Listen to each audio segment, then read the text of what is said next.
O senador Marco Rogério a palavra. Por favor, senador Marco Rogério. Cumprimento a doutora Luana Araújo, que comparece a esta comissão para trazer sua contribuição a partir dos seus conhecimentos. O infectologista atua na prevenção primária, educação em saúde, vacinação e assim por diante. E na prevenção secundária, tratamento de doenças infecciosas e prevenção de incapacidade causadas por estas. Defendi aqui, dias atrás, a necessidade de não se ver saúde somente como hospital e remédio. E Vossa Senhoria fez uma exposição nesse sentido, logo no começo, referindo-se a hospitais e médicos. Quais as condicionantes e determinantes sociais e econômicas Vossa Senhoria considera essenciais para a saúde, considerando especialmente o enfrentamento de uma pandemia? Senador, eu me referi, não é infectologia, né? Eu me referi à saúde pública como uma área em que as pessoas normalmente têm uma visão muito pequena, relacionada normalmente à atenção terciária, hospitais, médicos, tecnologias e afins, quando, na verdade, ela é muito maior do que isso. Ela aborda todos os determinantes sociais de doença, quer dizer, as condições próprias do paciente, aonde ele vive, qual é o nível socioeconômico que ele tem acesso, qual é a educação que ele teve. Então, se ele tem condições de infraestrutura, de ter acesso a uma estrutura de saúde, se necessária. Quer dizer, existe uma gama de circunstâncias que envolvem a saúde pública que são muito maiores do que hospitais e médicos exclusivamente. Isso posto, quando a gente fala na luta numa pandemia, numa doença que a gente sabe que não existe tratamento farmacológico efetivo para ela, a gente precisa entender como é que a gente age nesses outros determinantes. E, com isso, a parte de educação, comunicação, esclarecimento é absolutamente fundamental. E é por isso que a gente usa essa outra, ou deveria usar essa outra parte da saúde pública como um todo. Perfeitamente. De acordo com a Sociedade Brasileira de Infectologia, a matriz de competências da infectologia inclui a busca de diagnósticos visando a adoção de condutas clínicas, preventivas e terapêuticas, bem como o treinamento para controle de infecções em serviços de saúde e redução de risco de disseminação de agentes infecciosos na população. Quanto a essas competências, o programa prevê o seguinte: dominar o reconhecimento clínico e laboratorial e epidemiológico para a intervenção oportuna de forma precoce. Diz ainda que a infectologia domina princípios da terapêutica e profilaxia antibacteriana, antiviral, antifúngica e antiparasitária. O que representa e qual a importância dessa intervenção precoce e dessa profilaxia, especialmente no caso de uma pandemia? E quais seriam as diferenças entre essa profilaxia e intervenção precoce? Senador, essas competências, elas são para a gente, né, que está desse lado, muito claras. Para as pessoas é preciso que fique mais clara mesmo, e eu agradeço ao senhor por ter perguntado. Por favor. Quando a gente fala de profilaxia, a gente está dizendo em impedir que a pessoa adoeça ou diminuir a chance, o risco da pessoa adoecer. Hoje, se a gente restringir isso à pandemia da Covid-19, a gente está falando na intervenção vacinal, majoritariamente, e associada a ela as outras estratégias não farmacológicas de comportamento. Quer dizer, a pessoa tem a vacinação como base, mas ela precisa ainda manter o uso de máscara, a higiene de mãos e o distanciamento social. Com relação à intervenção precoce, ela não significa adoção de terapêutica.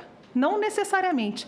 Ela significa uma intervenção para que a gente tente diminuir o risco de agravamento ou cessar a cadeia de transmissão. E é por isso que eu mencionei há pouco tempo que, dentre essas estratégias, o diagnóstico precoce desse paciente é absolutamente fundamental. E é por isso que esse plano de testagem em massa, que eu espero que seja, e tem tudo para ser levado a cabo pelo ministro Queiroga, seja bastante assertivo e que tenha bons resultados. Essa afirmação, levando-se em consideração o cenário de 2020, não seria respondida pela vacina, porque nós ainda não tínhamos. no começo da pandemia, ela não seria respondida pela vacina, mas as medidas não farmacológicas eram claras desde o começo. Pandemia é uma questão dinâmica, o senhor tem razão. O que foi defendido lá no começo podia até ter alguma lógica, e aqui eu estou me referindo diretamente à questão da adoção desses fármacos que foram citados, principalmente no que a gente chama de uso compassivo. Quer dizer, meu paciente estava morrendo e eu precisava fazer alguma coisa, existia alguma plausibilidade teórica para se fazer alguma coisa? Existia, embora bastante frágil. Já era frágil lá no começo. E deixa eu rapidamente explicar isso ao senhor. Por favor. Por que ela era tão frágil? A gente sabe que muitas drogas têm efeito antiviral in vitro. Isso. Muitas drogas. Quando a gente vai transferir... Aliás, esse é o estudo do doutor Raul. Quando a gente vai transferir essa potência antiviral in vitro para a complexidade dos organismos multicelulares organizados, a gente tem menos de 10% de sucesso nessa transferência. Sim. Então, a frustração desse desenvolvimento é sempre muito grande. A gente tem uma esperança muito grande aqui e que nem sempre, ou quase nunca, se reflete no funcionamento real, no organismo humano, por exemplo. Tá bem? Quando a gente fala isso, por que isso é importante, por exemplo, na questão da cloroquina? A hidroxicloroquina, ela tem vários mecanismos de ação. Um deles, e é o que funciona muito bem na malária, que até foi citado agora há pouco, é que ela altera o pH, quer dizer, o nível de acidez, dentro do parasita. Ela tem uma ação direta no parasita da malária, ela mata aquele bicho. De uma forma bastante, um português castiço, ela vai lá e mata aquele bicho. Por isso que ela tem uma ação aguda importante. Ela tem uma outra ação que é de modulação do sistema imunológico, que precisa de tempo para agir, e é por isso que a gente usa a longo prazo nas doenças reumatológicas. Nenhuma dessas circunstâncias foi provada ser eficaz na questão da Covid propriamente dita. Agora, se a gente for olhar para os antivirais in vitro, existe muita coisa. Existem medicações antivirais para HIV que funcionaram in vitro, por exemplo, para a Covid, e não funcionaram no organismo humano. Se eu pegar essa placa, essa cultura viral, e botar no micro-ondas, senador, os vírus vão morrer. Mas não é por isso que eu vou pedir para o paciente entrar no forno 2 vezes por dia. O senhor entende? Essa diferença precisa ficar clara para as pessoas que estão em casa. Não é que a gente não queira que as pessoas tenham acesso àquilo que funcionaria para elas, muito pelo contrário, a nossa vida seria muito mais fácil e mais feliz. Eu perdi amigos, senador. Eu perdi um colega de plantão da Fiocruz, que era um gênio. Ele morreu salvando a vida das pessoas. Se houvesse alguma oportunidade que a gente pudesse depositar as nossas confianças e a vida das pessoas nela, a gente teria usado. Infelizmente, com todo o pesar do mundo, não tem. Ok. Existem, segundo a Sociedade Brasileira de Infectologia, existem 3.700 infectologistas no Brasil. Somos poucos. Esse número já era considerado baixo antes mesmo da pandemia, mesmo nosso país sendo um país sujeito a muitas moléstias infecciosas e parasitárias. Considerando o contingente populacional do Brasil e suas múltiplas diversidades, não somente ambientais, mas também étnicas, que tipo de influência isso pode ter no enfrentamento de uma pandemia? Eu vou lhe dizer que não só no enfrentamento à pandemia. Eu faço essa pergunta apenas para contextualizar, com a nossa realidade que estados e municípios tiveram autonomia para adotar as medidas que quisessem, inclusive preventivas, sem que a maioria deles tivesse ou tenham em seus quadros um único infectologista sequer. Lembrando, temos 3.700 infectologistas e somente municípios são mais de 5.500. O senhor tem razão, somos muito poucos, deveríamos ser muito mais. Que grau de impacto essa falta de conhecimento científico enorme pode ter causado em prefeitos, governadores, gestores, pela responsabilidade de adotar medidas sem que para isso tenham o necessário assessoramento técnico-científico? É enorme. Mas é preciso entender que o domínio de informação científica não deve ser exclusiva do infectologista, porque esse não é um conhecimento hermético. Veja, esse não é um conhecimento que exige, em detalhes, que a pessoa seja um infectologista. É claro que a gente, como referência técnica, acaba lidando com as coisas que são mais complexas, porque existe uma hierarquia de atendimento. Mas a falta de infectologistas no país é uma coisa extremamente séria. E eu vou lhe dar um outro exemplo que não é exatamente ligado à pandemia, mas tem uma influência importante. Quando a gente aborda a atenção primária, por exemplo, e eu vejo muito pouca gente discutir isso, a gente fala muito de resistência a antimicrobianos, né? O uso exacerbado, incorreto de antibióticos por aí. A gente fala muito da emergência de bactérias resistentes, quer dizer, aquelas que já não podem mais ser tratadas por antibióticos de uso comum, nos hospitais.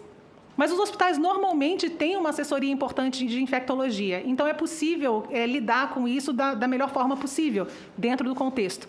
Mas a gente fala muito pouco disso na atenção primária. E aí, se o senhor for à atenção primária pelo país, o senhor vai ver coisas inacreditáveis relacionadas à prescrição de antimicrobianos. Por que isso acontece? Porque existe uma dificuldade, uma lacuna importante de ensino para as pessoas que estão assumindo essas funções. Então, a gente precisa enxergar a infectologia não como uma questão terciária de alta complexidade e somente. Ela é isso também. Mas ela precisa estar inserida em todo o contexto da atenção da saúde pública.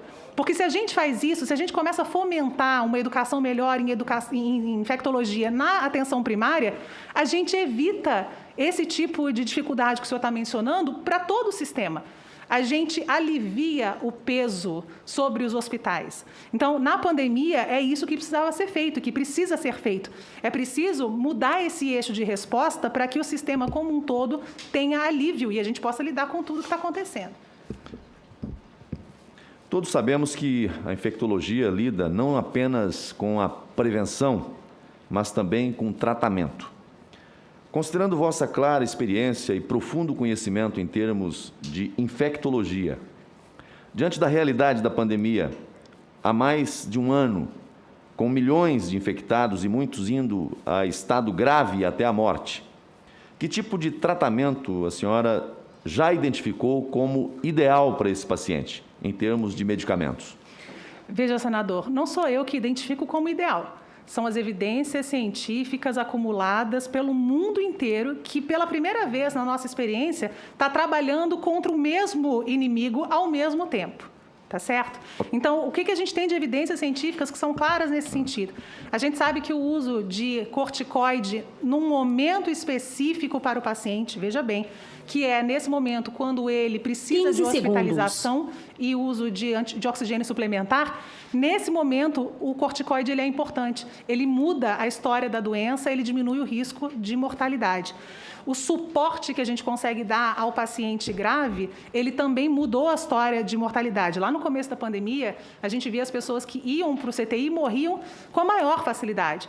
Uma das razões pelas quais a gente conseguiu diminuir a mortalidade da pandemia é porque a gente aprendeu a lidar dentro do ambiente de medicina intensiva melhor com o suporte que a gente fornece a esses pacientes. Do ponto de vista do que nós estamos enfrentando. Isso. Que é um problema viral. Isso. O corticoide seria... O corticoide ele tem um momento dele específico. Qual é o impacto dele na carga viral? O problema dele não é a carga viral. Deixa eu explicar para o senhor, que acho que é importante para todo mundo entender. O corticoide ele tem uma ação que é anti-inflamatória. E uma das razões mais importantes do paciente com COVID desenvolver quadro grave é que ele faz um quadro inflamatório gravíssimo. Esse quadro inflamatório dispara no organismo dele diversos mecanismos. Um desses, por exemplo, é o mecanismo de geração de trombos, rolhas dentro dos vasos sanguíneos. E isso causa diversos problemas, desde gangrenas até tromboses centrais e um monte de coisa. Então, na hora que a gente sabe que o corticoide faz menos mal e faz um pouco mais de bem, quer dizer, o risco-benefício do uso dele é importante, e isso acontece comprovadamente na fase em que ele precisa de hospitalização e uso de oxigênio suplementar, a gente consegue reduzir a inflamação desse paciente e, portanto, diminuir o risco de mortalidade dele. Okay. Se utilizada precocemente, rapidamente, ela tem um efeito muito ruim, porque todo o uso de corticoide pode levar a uma queda da resposta imunológica. Então, na hora que a gente dá o corticoide de cara para um paciente, a gente impede que o organismo dele também utilize de todas as ferramentas que ele precisa para se defender. Então, qual seria o tratamento precoce? Entenda tratamento... Não existe, Calma. senhor. Ouça. Desculpa. Entenda tratamento precoce, na minha avaliação, porque nesse momento está havendo muita confusão entre tratamento profilático, o que alguém defende, e tratamento na fase inicial da doença. Eu entendo tratamento precoce como tratamento na fase inicial da doença. Você está falando do corticoide, que só poderia ser uma intervenção já numa fase um pouco mais adiantada. Isso. Agora, a depender do quadro, esse paciente nessa fase adiantada já vai estar com falta de ar. Qual o protocolo indicado para esse paciente já na fase inicial para não ter uma complicação? Nós não temos nenhuma ferramenta farmacológica que possa ser utilizada de forma inicial, como o senhor coloca, que impeça a progressão da doença. O que a gente faz com os pacientes? A gente identifica com precocidade, a gente trata ou melhora o tratamento das eventuais doenças que ele tenha em concomitância, que a gente chama de comorbidade, porque a gente sabe que as comorbidades fragilizam o organismo do paciente. Então, quanto mais inteiro este paciente estiver, melhor o sistema imunológico dele vai responder. O mundo inteiro pesquisa, nesse momento, inúmeros fármacos para lidar com essa questão que o senhor está colocando. Veja bem, o primeiro passo que a gente faz sempre é testar o que já existe. Essa foi uma das razões pelas quais, por exemplo, a hidroxicloroquina foi testada. Porque ela já está aí, ela é barata, né? Ela tem um uso bastante largo. Então, vamos testar para ver se funciona. Ah, não funcionou? Vamos passar para outra. Ah, não funcionou? Passa para outra. E é nesse ponto que a gente está, testando múltiplas coisas para entender o que funciona. Mas, nesse momento, eu não tenho uma intervenção farmacológica que funcione para fazer isso. Agradeço, Vossa Excelência.